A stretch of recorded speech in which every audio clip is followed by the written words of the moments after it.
Market లో invest చేసి మీ డబ్బులు డబుల్ చేసుకోవాలనుకుంటున్నారా? విజయవాడలో జరిగే సుందరరామిరెడ్డి గారి లైవ్ సెమినార్ కి అటెండ్ అవ్వండి. Welcome to Suman TV. నేను మీ Suman TV Nag. Bollywood star hero Saif Ali Khan. So అతనికి సంబంధించినటువంటి వాటిలో కనుక మనం చూస్తే కుట్ర జరిగిందా, డబ్బు కోసమే ఇదంతా జరిగిందా, ఎఫ్ఐఆర్లో అసలు ఏముంది, దీనికి సంబంధించినటువంటి పూర్తి వివరాలు ఈరోజు మనతో పాటు హైకోర్టు అడ్వకేట్ అలగిరి రవీంద్రనాథ్ గారు ఉన్నారు. అది వారి మాట్లాడి తెలుసుకుందాం. Hello sir. హాయ్ అండి నాగరాజ్ గారు. సైఫ్ అలీ ఖాన్ బాంద్రా లాంటి పెద్ద ప్రదేశంలో అంటే ముంబైలోనే టాప్ సెలబ్రిటీస్ ఉండేటువంటి ప్లేస్ అది. అక్కడే మనిషికి ప్రొటెక్షన్ లేదు అని అంటే క్వశ్చన్ మార్క్స్ 100 వేసుకోవచ్చు అని చెప్పడంలో ఏమాత్రం సందేహం లేదండి. అసలు సైఫ్ అలీ ఖాన్ విషయంలో జరిగింది ఏంటి, ఎఫ్ఐఆర్లో ఏం చెప్పబడింది? వెస్ట్ బాంద్రా, ముంబై ఈ ప్రాంతంలో ఒక గేటెడ్ కమ్యూనిటీ, అది కూడా ఈ టవర్స్ ఉన్న కంప్లీట్గా గేటెడ్ కమ్యూనిటీ. ఈ గేటెడ్ కమ్యూనిటీలో హయ్యెస్ట్ సెక్యూరిటీ ఉన్నటువంటి ఒక ప్రదేశం.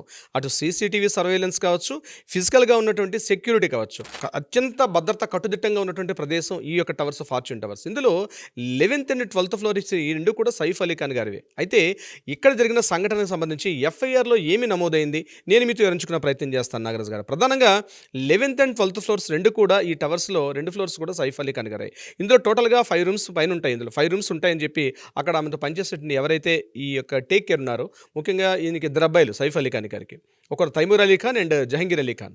సో జహంగీర్ అలీ ఖాన్ గారికి ఉన్నటువంటి ఎవరైతే టేక్ కేర్ ఉన్నారో ఆవిడ పేరు ఇలియామా ఫిలిప్. ఇలియామా ఫిలిప్ గారే యాక్చువల్గా ప్రత్యక్షంగా ఈ యొక్క సంఘటనలో ఆవిడ పార్టిసిపేట్ చేసిన వ్యక్తి. ఈ సంఘటన సంబంధించి ఆవిడ మాత్రం ఎఫ్ఐఆర్ ఫైల్ చేశారు. అంటే ఆవిడ ఇచ్చినటువంటి రిపోర్ట్ బేస్ చేసుకొని ముంబై పోలీసులు ఎఫ్ఐఆర్ ఫైల్ చేయడం జరిగింది. అయితే ఆవిడ చెప్పినటువంటి ఈ యొక్క ఎంటైర్ స్టోరీ అనేది నేను మీతో బేస్డ్ ఆన్ ద ఎఫ్ఐఆర్ రిపోర్ట్ని మీతో పంచుకునే ప్రయత్నం చేస్తాను.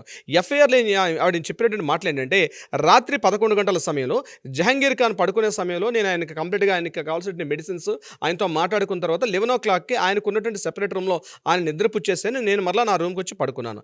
అరౌండ్ midnight 2:30 ఆ టైంలో చిన్న సౌండ్ అయింది. బాత్రూంలో లైట్ వెలగడం జరిగింది. అట్ ద సేమ్ టైం మధ్యలో ఉన్నటువంటి ఆ రూమ్కి బాత్రూమ్కి మధ్యలో లైట్, కారిడార్లో కూడా చిన్నగా లైట్ వెలుగుతుంది. ఆ లైట్ చూసి నేను బహుశా కరీనా కపూర్ వచ్చారేమో జహంగీర్ ఖాన్ తోటి, అంటే జహీ అంటారు యాక్చువల్, జహంగీర్ ఖాన్కి జహ్ అని కూడా పిలుస్తారు.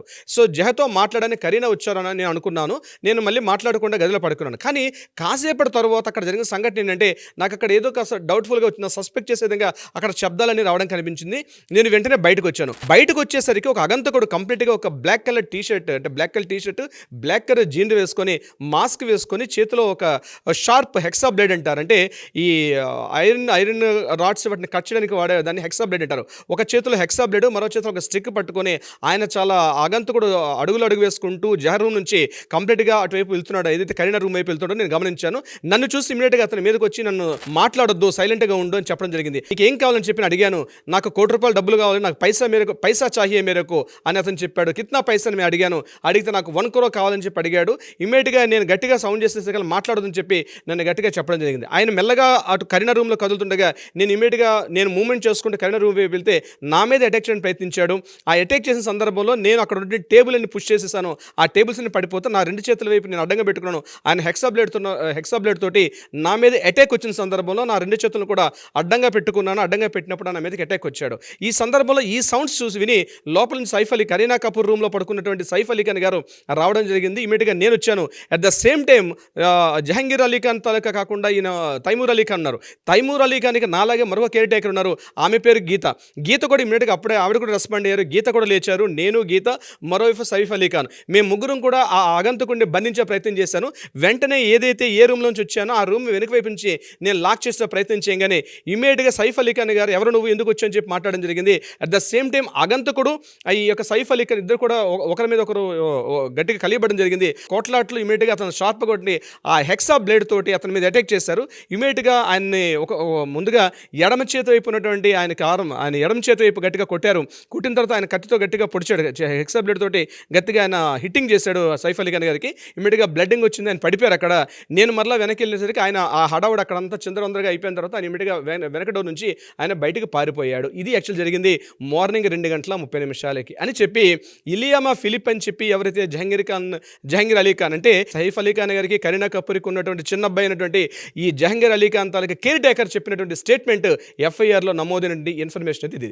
దీన్ని బేస్ చేసుకుని పోలీసు పోలీసులు ఎఫ్ఐఆర్ నమోదు చేశారు. బిఎన్ఎస్ భారతీయ న్యాయ సంహిత ప్రకారం సెక్షన్ 311 అంటే రాబరీ కిందకు వస్తుంది section 311. At the same time 312 అంటే రాబరీకి వాడుతున్నటువంటి హత్యా ప్రయత్నం చేయడం, రాబరీకి వాడుతూ ఆగంతకుడు హత్య అంటే డెత్ ఇన్సల్ట్ చేయడం కోసం చెప్పి వాడుతున్న దానికి సెక్షన్ 312 అంటారు.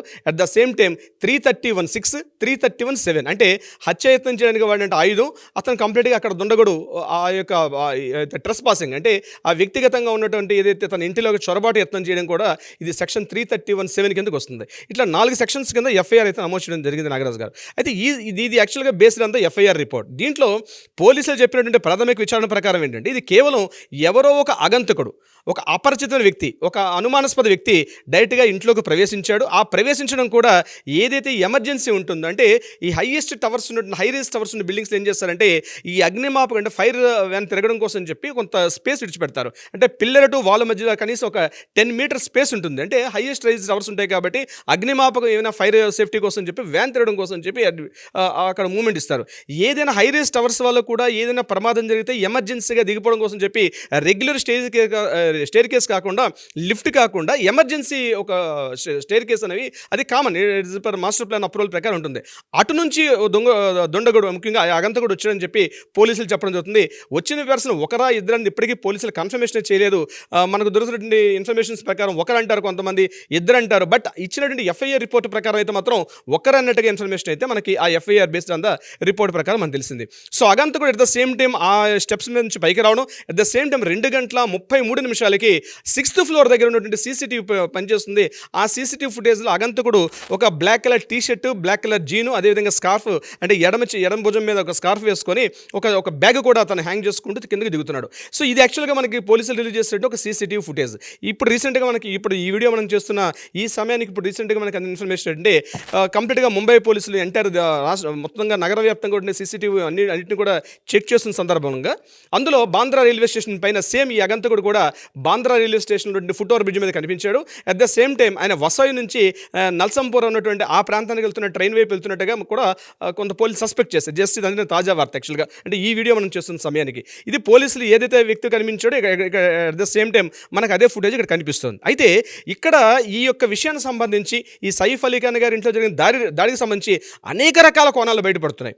ఎందుకు అనేక రకాల కోణాలు బయటపడుతున్నాయంటే నెంబర్ 1 గుర్తుపెట్టుకోవాల్సింది ప్రధానంగా ఏంటంటే ముంబై వెస్ట్ ప్రాంతం ఉన్నది హైయెస్ట్ రిచెస్ట్ ఏరియా ఎందుకంటామంటే బిజినెస్ టైకూన్స్, అదేవిధంగా politicians, highest politicians, at the same time cinema actors కూడా ఉన్నటువంటి ప్రాంతం ఈ బాంద్రా ప్రాంతం. అందువల్ల ఇక్కడ ప్రతి చిన్న కథలుగా కూడా నమోదవుతుంటుంది. కానీ విశేషం ఏంటంటే నాగరాజు గారు ఇప్పటికి కూడా ఈయన ఇంట్లో ఏదైతే ఈ యొక్క 11th ఫ్లోర్ 12th ఫ్లోర్లో ఒక్క సీసీటీవీ కూడా లేకపోవడం అనేది నిజంగా అనుమానాస్పదం దారితీస్తుంది. అంటే ఇది ఈ వ్యక్తి బయట నుంచి వ్యక్తి వచ్చాడా, ఇంత క్లియర్గా ఆయన ఎమర్జెన్సీ స్టేర్ కేస్ ఎక్కడ ఉంటుందన్న విషయం కూడా తెలుసుకున్నాడంటే ఇంతకుముందు ఇంట్లో పనిచేసిన వ్యక్తులు కావచ్చు, లేకపోతే ఈ ఇంటికి వచ్చి పూర్తిగా అవగాహన వ్యక్తి మాత్రమే చేయగలుగుతాడని పోలీసులు కూడా సస్పెక్ట్ చేస్తున్నారు. ఎందుకంటే అంత ఈజీగా ఎక్కడ ఏ డోర్ ఉంటుంది, ఎక్కడ ఏ స్టేర్ కేస్ ఉంటుంది తెలియాలంటే ముందుగా రెక్కి నిర్వహించే అవకాశం కూడా ఉంటుంది. అంటే ఇందులో ఒక వ్యక్తి పార్టిసిపేట్ చేశారా, 2-3 వ్యక్తులు పార్టిసిపేట్ చేశారా అన్న కోణంగా కూడా ఆలోచిస్తున్నారు. ఇది ఒక పాయింట్.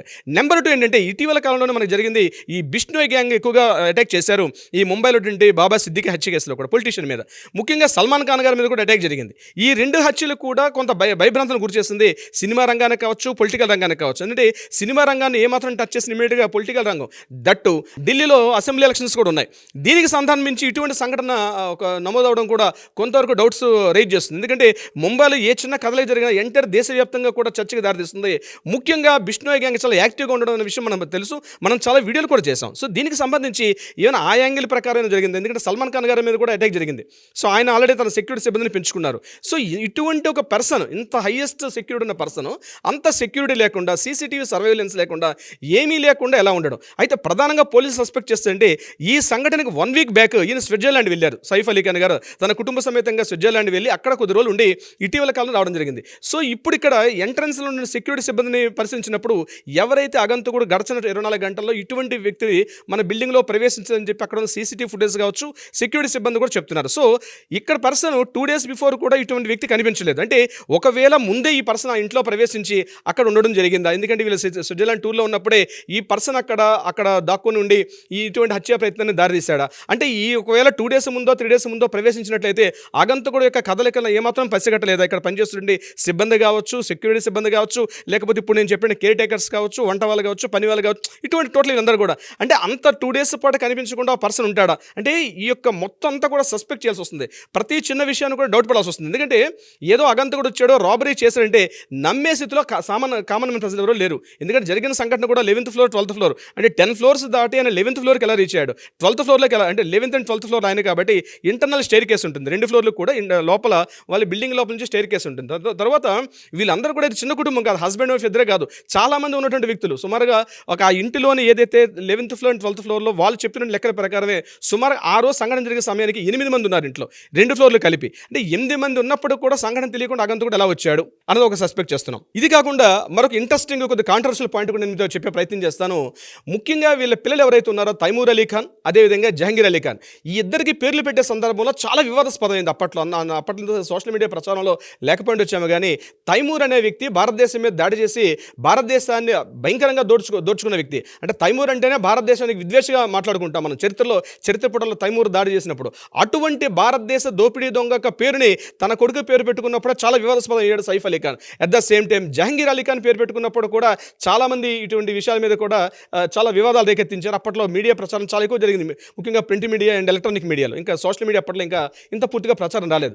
బహుశా అటువంటి ఏమైనా కోణంలో ఉందని కూడా ప్రయత్నం చేస్తున్నారు పోలీసులు. ఏమైనా అటువంటి సంఘాలు ఏమైనా సంఘ విద్రోహ శక్తులు ఏమైనా ఇటువంటి ప్రయత్నాలు ఏమైనా చేశారా? ఎందుకంటే ఇది మామూలుగా ఎవరో అగంతకుడు వచ్చి చేసే సంఘటన అయితే కాదు. ఖచ్చితంగా దీంతో కుట్ర కోణం దాకి ఉందా? నాట్ ఓన్లీ బిష్ణోయ్ గ్యాంగ్ ఒకటే ఉందా?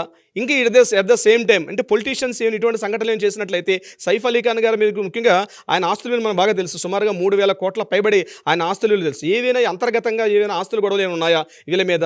వ్యాపార లావాదేవీలకు సంబంధించి ఉన్నాయి. ఎందుకంటే ముంబై లాంటి ప్రాంతంలో అన్నది ఏ చిన్న సంఘటన జరిగినా, ముఖ్యంగా విఐపీస్ ప్రాంతంలో ఏ చిన్న సంఘటన జరిగినా ఎంటైర్ ముంబై ఒకటే కాకుండా ఇప్పుడు నేను చెప్పినట్టుగా భారతదేశం మీద మొత్తాన్ని కూడా దాని మీద ఒక ఇన్ఫ్లుయెన్స్ ఉంటుంది. కాబట్టి ఇటువంటి సంఘటన జరగడం అనేది కొంత సస్పెక్ట్ చేస్తున్నారు. అంటే అనేక కోణాలు ఉంటాయి. ఏదో ఒక అగంతకుడు వచ్చేసి ఇల్లు చేసేసాడన్న సంఘటన అయితే నమ్మే స్థితిలో ఎవ్వరు కూడా ప్రజలైతే లేరు. నాగరాజు గారు, చూద్దామండి ఏ మేరకు ఉంటుంది అనేది.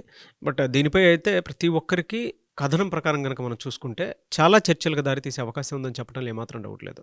రకరకాల కథనాలు అయితే చూస్తున్నాం మనం. ఓ డౌట్ అయితే డెఫినెట్గా ఉంది, అసలు ఏం జరిగి ఉండొచ్చు, ఎందుకు అని. ఎందుకంటే ముంబైలో, బాంద్రా లాంటి ప్లేస్లో ఇలాంటివి జరుగుతున్నాయి అని అంటే, ఎస్పెషల్లీ సెలబ్రిటీస్ ఉండేటువంటి ఏరియాలో, అది కూడా అక్కడ సీసీ ఫుటేజ్ పనిచేయలేదు అని అంటేనే చాలా రకాలుగా ఆలోచించాల్సినటువంటి క్వశ్చన్ ఇది. చూద్దాం ఏ మేరకు ఉంటుంది అనేది అప్డేట్స్ ప్రకారం అయితే. Anyways thank you so much Ravindranath garu. Thank you so much Nagaraju గారు.